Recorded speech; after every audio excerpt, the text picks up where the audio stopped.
From Silicon Valley, the heart of startup land, it's Getting to Alpha, the show about creating innovative, compelling experiences that people love. And now, here's your host, game designer, entrepreneur, and startup coach, Amy Jo Kim. Here's part 2 of my wide-ranging interview with Bob Moesta, CEO of the Rewired Group, and a jobs-to-be-done expert practitioner. Here, we dig deeper into the nature of innovation, what role an MVP should play for a product team, and, strangely enough, how SoulCycle has supplanted religion as a form of confession for hard-charging millennials. Seriously, we went there. You got to hear it.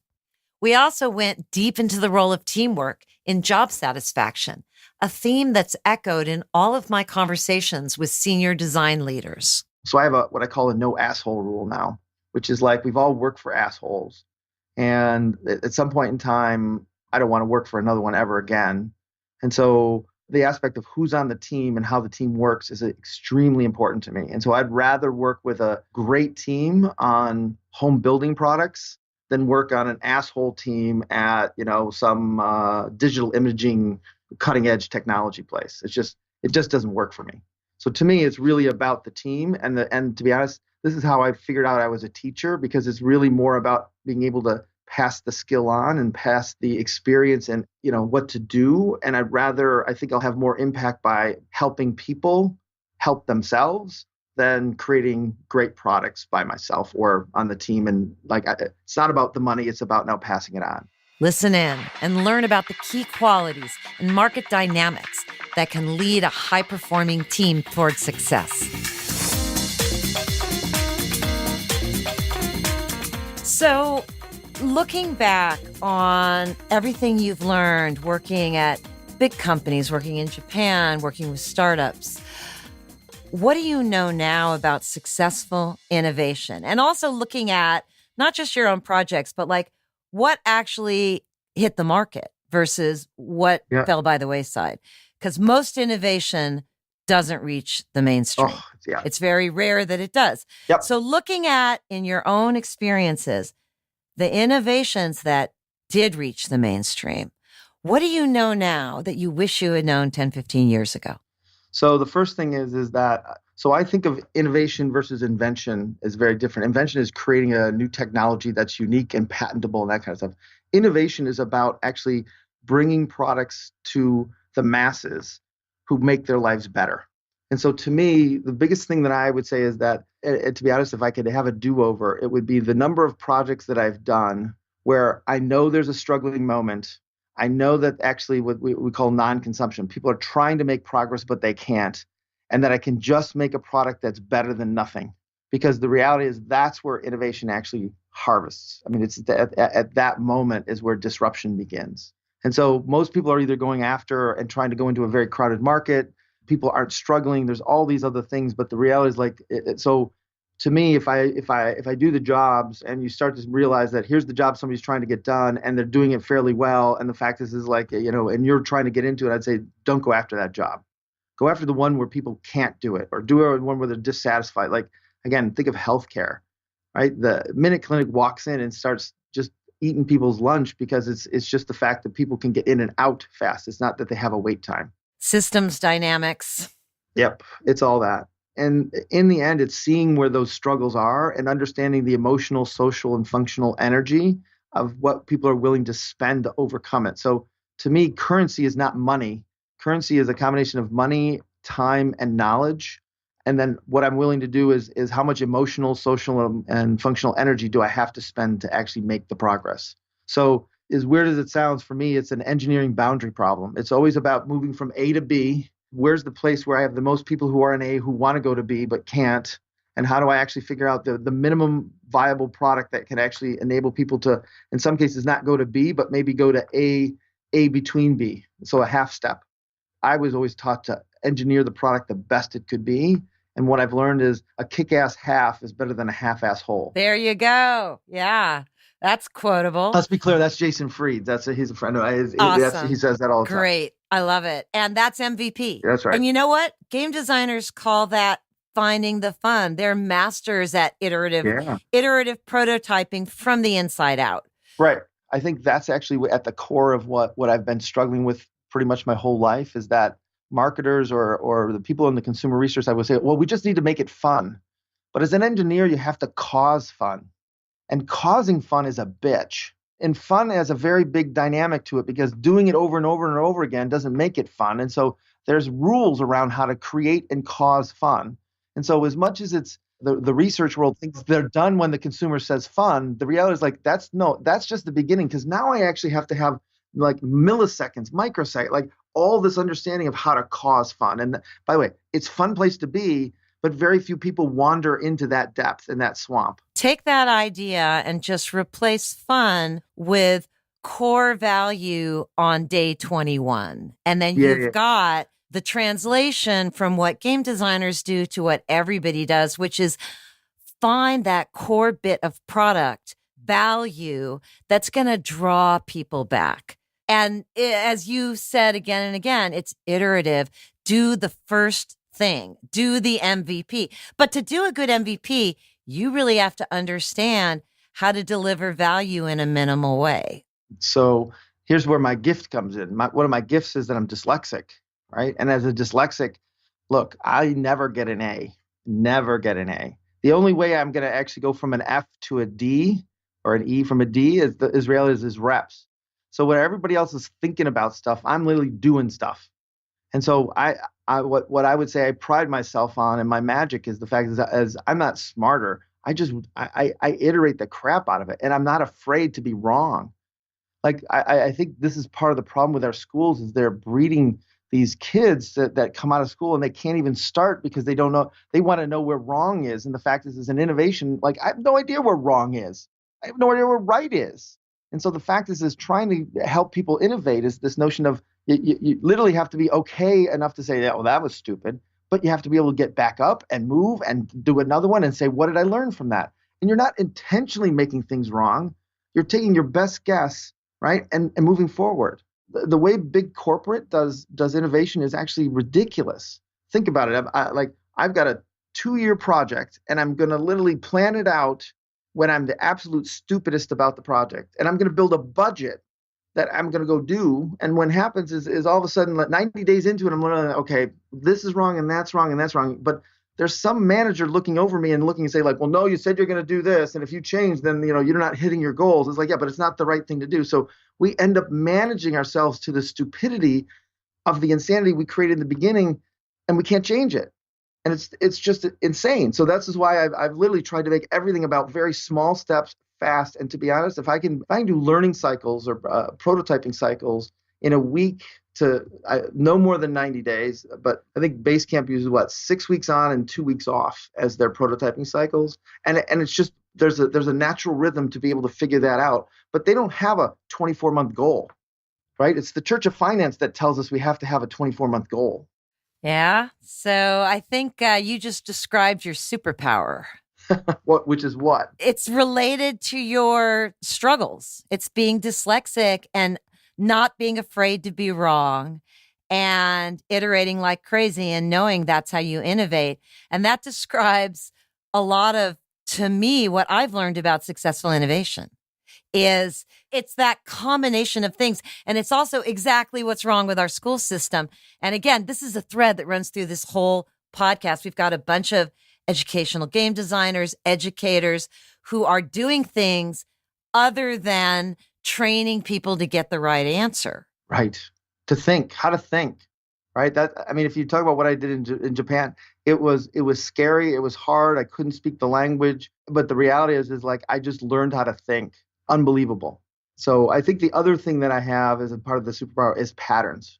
Is that because I can't. So the way my mom taught me to read was I could see words that were 7 letters or larger. So the first way she realized I read was I just memorized. So if you read it to me, I could literally read it back to you. I just figured that hack out. That was easy. But the reality is if I had to read it on my own, what would happen is she would say, all right, we're going to circle the 10 largest words on the page.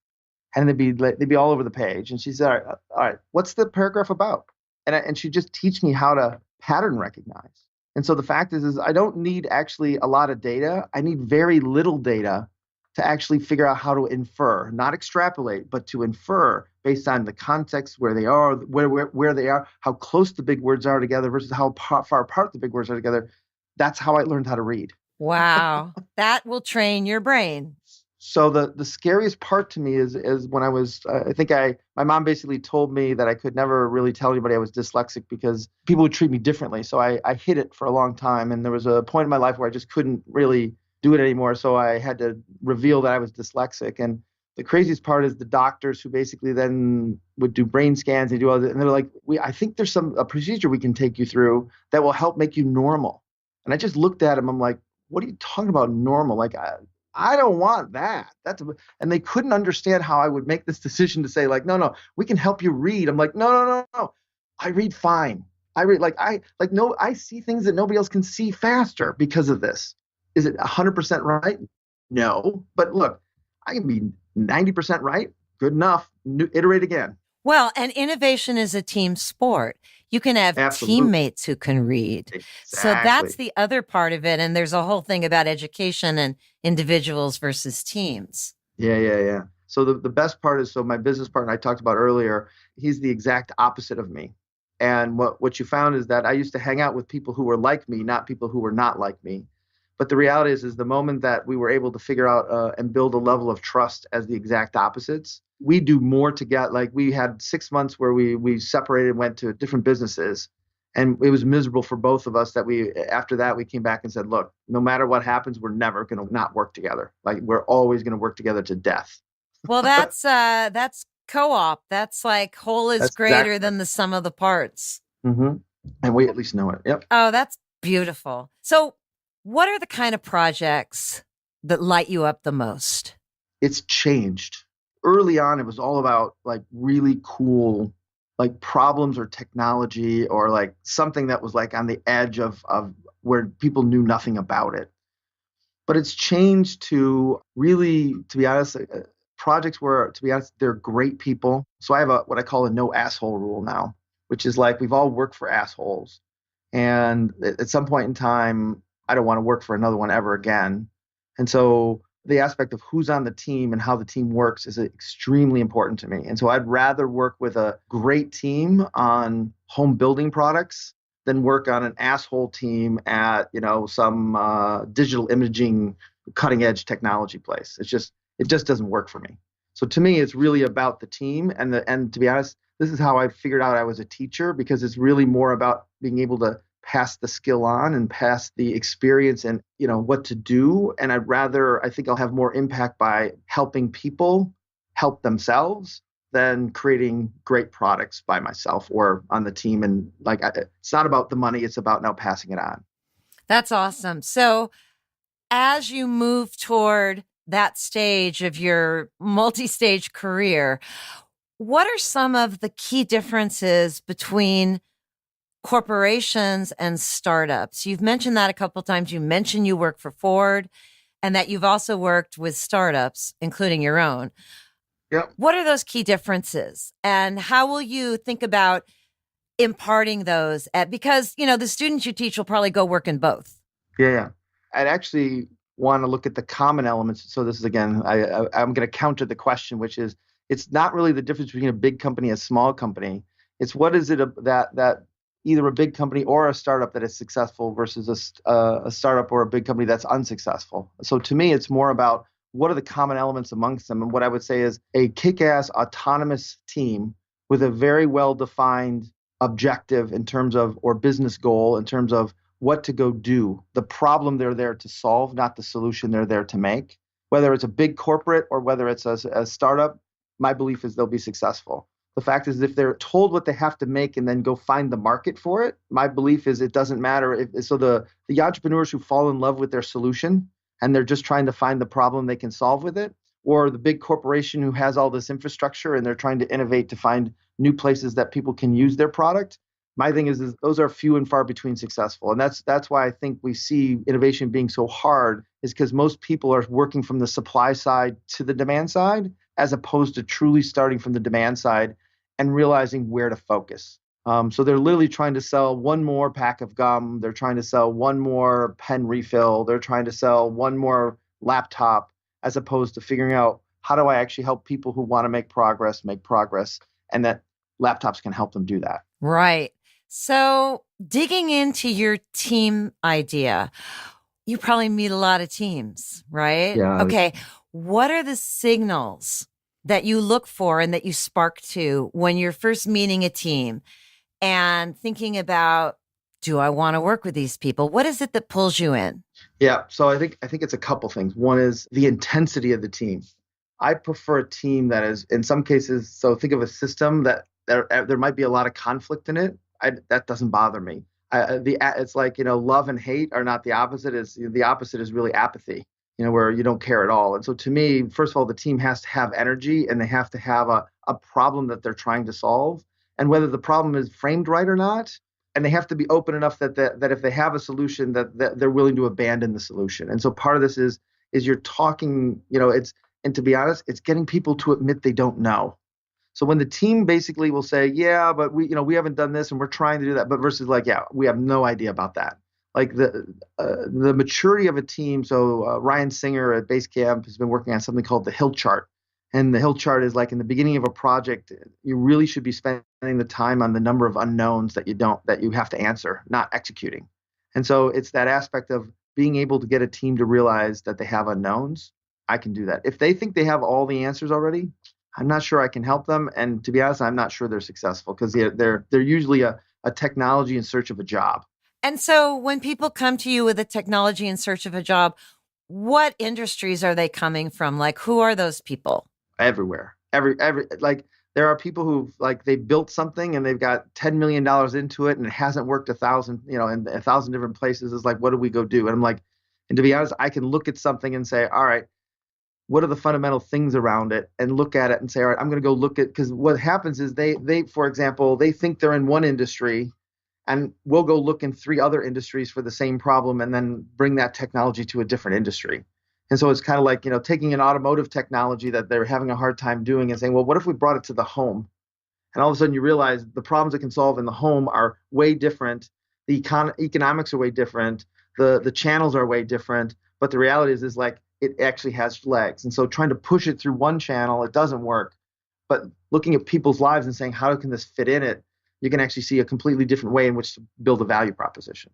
And so typically they're literally trying to hone and refine because they're just jamming it down the wrong hole, and you just find another place for them to go with it. But they're so committed to their solution that a lot of times we'll say, all right, look, we'll find another place for it. You have to decide whether you want it, because it might be that you have to abandon, 5 of the 10 million and spend another 4 million to basically get it. But we know where the struggling moment is. We know what the real competitive set is. And to be honest, all you got to do is be better than nothing. It's like, oh. And so all of a sudden it just changes the realm. And so a lot of times, to be honest, we'll go find jobs and then we'll go back through, big corporates inventory of old projects that failed. And then we'll just tweak them. And we've been able to kind of like recycle out of the garbage bin, what I would say are projects that were dismal that put a lot of money into, and recycle them and generate revenue for them very, very quickly. That's awesome. So on the flip side, that's what you look for when you're evaluating a team. On the flip side, if you're starting to work with people, what are the red flags, either when you're considering it or first starting to work, that you've learned in your experience where you go and you look back and you're like, yep, that was a red flag. That didn't go well. Like, what are the red flags where you go, this might not go well? Those are actually pretty easy. I actually I bought one of those Harry Potter magic wands, right? And usually I take it to the first meeting, because it's one of those things where when they start to describe the project and it starts to feel like everything, including the kitchen sink, you're just like, okay, wait a second. Like, how was this conceived? Where's this coming from? Like, where are the underlying data that you've got to know that this is what you should be doing, or the objective? And when they have no trade-offs, when they like, I have to do all this, I have to do it in this, like when everything is so rigid, the reality is it will never work. Like, I appreciate having a rigid launch date, but then I need flexibility in kind of how I'm going to run the milestones and the budget that I'm going to have and the people that I have to have and the parallel work I have to do. But if you're saying I can only have these people and I've only got this budget and I got to have this timeline, it's like, 10 pounds of shit in a 5-pound bag doesn't work. Didn't you say earlier, everything is a problem of variation? Exactly. But see, what I would say is, so this is different. I need adaptability. I need to actually be flexible enough, right? So I believe that robustness comes from being flexible, and robustness is actually the ability to minimize variation. So pick what you don't want to vary. Pick the budget, then give me the time. Pick the time, give me the budget. Like, what's the thing you're going to lock and then I got to hit, but then you got to give me variation on the other side to actually hit it. I love it. Yeah, it's very system-like. Oh, yeah, yeah. Well, so Frances Fry, who was a professor at the Harvard Business School, she talks about this notion of like, money, quality or performance, and time. You can have any two, but you can never have all three. And so anywhere you look and everything you have to do, you have to understand whether it's a project, whether it's a product, whether it's a market, you have to have some flexibility. If you want to hit one, you have to have flexibility in the other two. If you want it done fast, then you can't ask me for quality and you can't ask me for the dollars. I can get it done. But if you want a certain budget, then you got to give me flexibility in timing and quality. And if you want timing and quality, then if you want quality and time, then the dollars are going to be this. They're all, it's the interdependence of them. It's not the dependence of them. Right. So you're a pretty inspiring guy. And to be honest, I'm a dyslexic, illiterate kid from Detroit, is how I always say it. I like I'm it. I'm not sure I'm that inspiring. Well, I'm lucky to be where I'm at. Awesome. What's inspiring you these days? What are you seeing that is feeding into your work? Oh, this is it's a double-edged sword on this one. So the interesting part to me is what's inspiring me is the combination of interviews that I do every week and just watching people in daily life. Like I'm to the point where I can see struggling moments and say like, all right, we have to figure that out. Right? It's the thing where it's like I see so much more potential in what we do. Somebody asked me the other day, what's the job of jobs to be done? And upon reflection is like, to be honest, it's to help customers, consumers be better and make progress and enable companies to actually figure out how to build better products so we don't have to consume so much, because half the stuff we consume is the wrong thing for the job. And so I have a book coming out. It's called right now the working title is Choosing College. And we just picked the publisher, but it's literally going like, what are the jobs of why do students hire colleges and universities? What causes you to say today's the day I'm going to go back? And you have to realize that the majority of college has been designed for the 18-year-old. But the people who are going back and the amount of consumption and the number of people who want to go back to school and can't, or the number of people who want to go back to school and don't know what to do, it's this aspect of how do we actually design better education? And what you realize, and you already know this, but the fact is people don't want 4 years. In some cases, people don't want a degree. They want to learn a skill. They want to learn to be an entrepreneur. They want to basically go get a better job. And so what happens is somehow we've got fooled into this aspect of if I get a diploma, that's going to help me get my job. And we know that that's kind of failing pretty fast. And so part of this is realizing, where are you? What context are you in? What outcome are you really seeking? And then what are the best alternatives for you to basically make progress in that area? And so part of this is being able to help both students, parents, and institutions redesign themselves to fit the market better. The best example of this is Paul LeBlanc from SNHU, Southern New Hampshire University. He basically, 2010, heard Clay and I speak, and he basically realized he had some online learners. He had about 500, and he realized that they were very different. And he realized that their job was actually fundamentally different from the 18-year-olds who were coming to campus, and that they were older and they were usually married or had children, and that they either failed out of school or they were trying to better themselves and get either a better career, get out of the job they had or advance in the job they wanted to get to from a career perspective. And so one of the jobs that we have is called Step It Up, which is I've been in this one job. I now have kids and I have responsibility, help me step it up. And so he realized that he had to change the way that he delivered online education. So first thing he attacked was the admissions office. 9 months it takes to get to admissions. 9 months, from when I put in an application to when you learn that you're in the school. 9 months. So he goes to him and says, "Look, we got to do this in a day." And the admission officer laughs at him and says, "You kidding me? We can maybe go from 9 months to 8 months." He's like, "Fine." Goes and puts a little small team out there, and they figure out how to do it in a week. But the notion is you're interested in going to school. We'll go get your transcripts. We'll figure out what classes will transfer. We're here to help you get your degree and find the next job.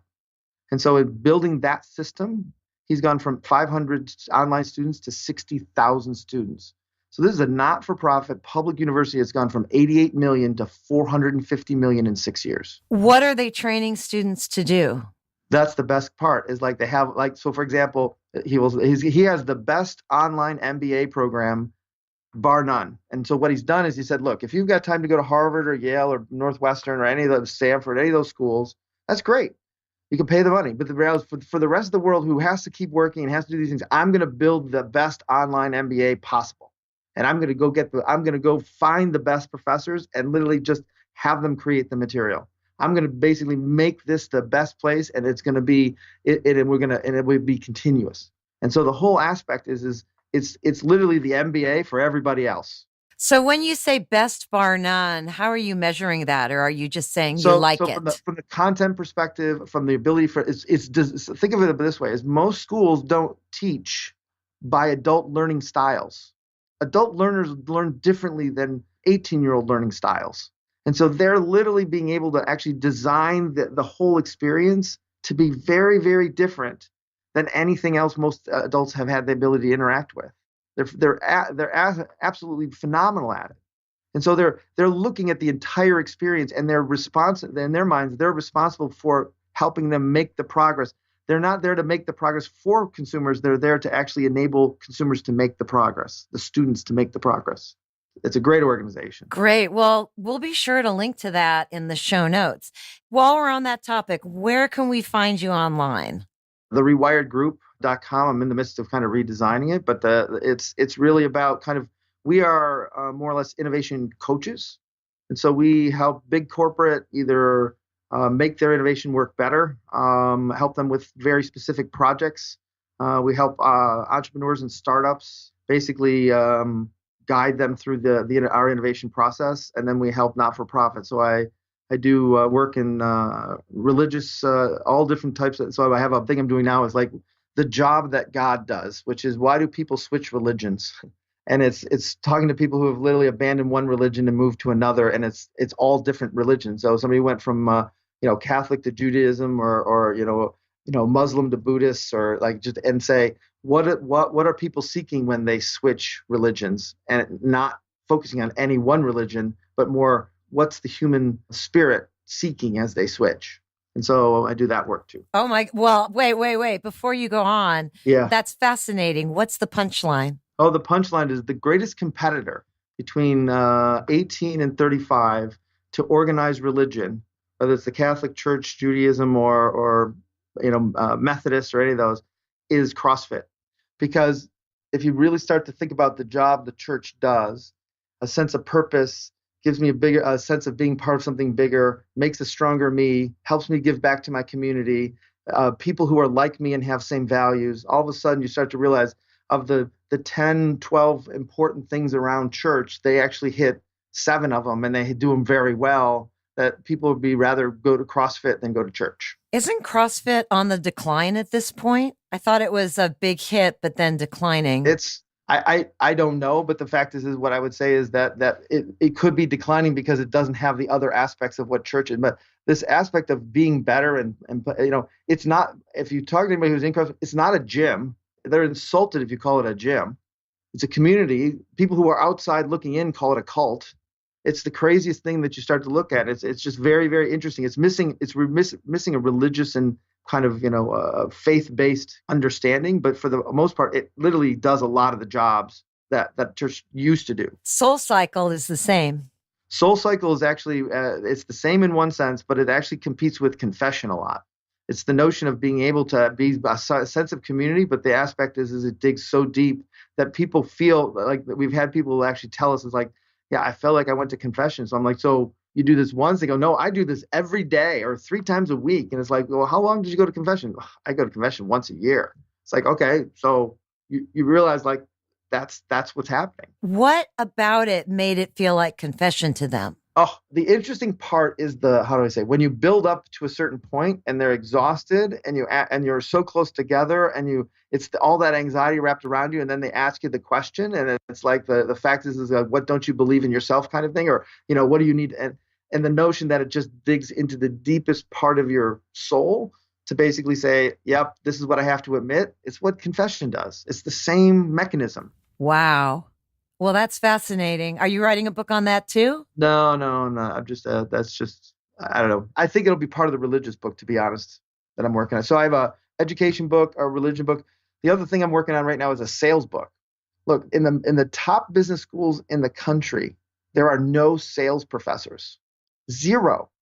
So you learn how to do finance and spreadsheets, you know about marketing and features and benefits, and you know about operations and management controls and all. But like the hardest thing in any business, anybody who's an entrepreneur will tell you this, but most corporate people say selling is the hardest thing of all. And somehow we literally have the lawyers teaching negotiations and the HR people teaching them how to do, compensation systems for sales management. Okay. That's just bad. And so to me, the Clay and I had talked about the fact that there's no sales theory. There's no underlying premise of how people can talk about sales. And so I'm writing a book that basically says flipping the lens on sales, helping people buy. And so if I can actually understand the process by helping people make progress and using that as the underlying theory for sales, now what's the process I have to lay on top of it to actually enable people to buy? And so that's the other thing I'm working on. These all sound great. I can't wait to read them. Well, the education book will be out probably in, I think we're shooting for like March of 19. I'm not starting the religion book until actually January. So it'll probably be out a year after that. And then the sales theory book, I'm halfway through kind of building it, and I don't have a publisher for it yet. So I have some people I'm collaborating with on it. So I'm just trying to figure out the right forum for it. It sounds like you may have more time to write some in the future when you become a professor. Well, so I again, dyslexic, I can't write a thing. So part of it is I have people I can collaborate with now who are writers, who are very, very articulate people, and that we can talk. So I can actually draw everything as a picture and then articulate that by speaking it, but I can't actually write. And so so I have to always have a partner on writing, but I will have more time to flesh out what's in my head for sure. I realize there's a lot to get out of there. There's a lot of places where I have pictures and no words. Well, thank you so much for sharing your gifts with us and your wisdom and these fabulous stories. It's just been a pleasure. Thank you. Thank you for taking the time. Thanks for listening to Getting to Alpha with Amy Jo Kim, the shows that help you innovate faster and smarter. Be sure to check out our website, gettingtoalpha.com. That's getting2alpha.com for more great resources and podcast episodes.